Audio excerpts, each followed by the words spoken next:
Si une veuve a des enfants et des petits-enfants, que ces enfants apprennent avant tout à exercer la piété envers leur propre famille et rendre à leurs parents ce que les parents, ce qu'ils ont reçu d'eux. Car cela est agréable à Dieu.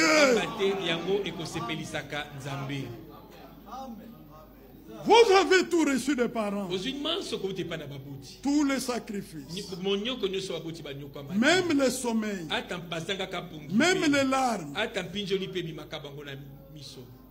Maintenant ils sont devenus vieux. La mort est à la porte. Dieu vous a aidé. Vous êtes un homme responsable dans la vie. Vous ne voyez que vous, votre femme, vos enfants. Ah, ma femme ne veut pas que j'envoie. Quelle femme, croyante ou pas? Est-ce qu'elle ne veut pas qu'on envoie l'assistance à sa famille? Comment elle peut vouloir qu'on envoie à sa famille et qu'elle ne veuille pas qu'on envoie à votre famille? Soyez bien organisés. Amen. Ici, je parle aux croyants. Amen. Les croyants ont leur conduite. Maintenant, vous ne faites rien pour vos parents qui sont vivants. Quand ils ne seront plus là, vous ferez quoi? Vous aurez des milliards, des millions après. Ça va servir à quoi? Et vous, vous serez privé d'une grande bénédiction. Parce que quand vous donnez quelque chose à quelqu'un, un frère ou une soeur ou un parent, son cœur se réjouit et Dieu vous bénit. Amen. Amen. Amen. La loi était claire. L'ennemi est venu. Il a commencé à apporter l'interprétation de la loi à Israël. Ils étaient tellement aveuglés que quand le Messie est venu, ils n'ont pas pu le reconnaître. Voyez, les interprétations avaient aveuglé l'intelligence d'Israël. Ils ont même interprété une chose. Jésus en a parlé. Il dit, l'assistance que j'aurais dû donner à mes parents, je la porte comme offrande à Dieu. Il dit non. Ce qui est à Dieu est à Dieu. Mais il y a quelque chose que tu dois faire pour tes parents.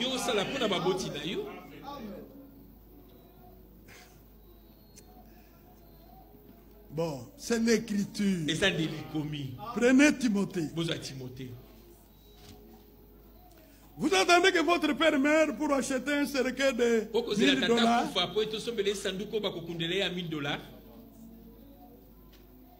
Est-ce qu'il va bouffer ces $1000? Les cadavres, vous pouvez jeter dans le trou. L'affaire est terminée. C'est l'accomplissement de la parole. Ça va passer. J'ai une histoire en famille. Une nièce qui est décédée. Quand elle était malade, ce n'était pas facile d'avoir les médicaments pour la soigner. Son argent était retenu quelque part. Ça ne venait pas. Maintenant, elle est décédée. Son mari se présente. Moi, je vais l'enterrer à nécropole entre ciel et terre. Les caveaux coûtent $3000 à peu près. Avec corbière ou quelque chose.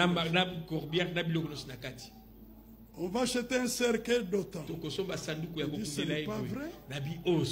Elle manquait les médicaments à l'hôpital.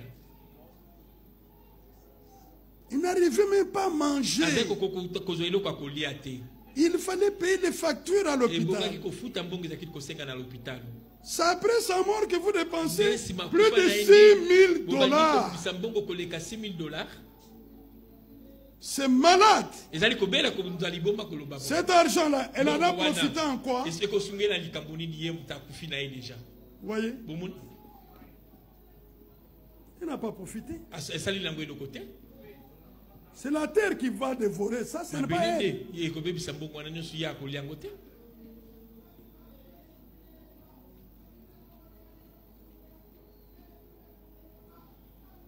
Il faut être malade pour faire ça. Ce n'est pas logique ça. Quand quelqu'un souffre, il est vivant. Prenez soin de lui. Il y en a. Lorsqu'il y a deuil, il y a les témoignages à donner. Regarde des couronnes de fleurs. Branham disait, n'attendez pas la mort pour apporter les gerbes de fleurs. C'est quand l'homme est vivant que vous pouvez lui adresser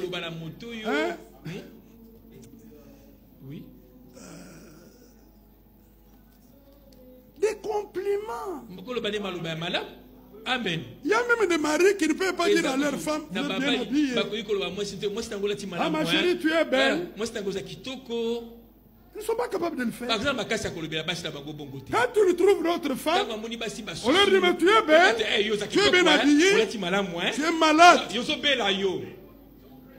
Quand je dis tu es malade, ce n'est pas une injure. C'est un non-sens. C'est un non-sens.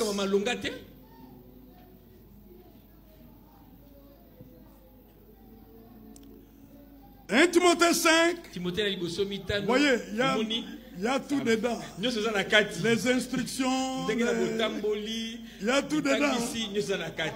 Amen. 1 Timothée 5.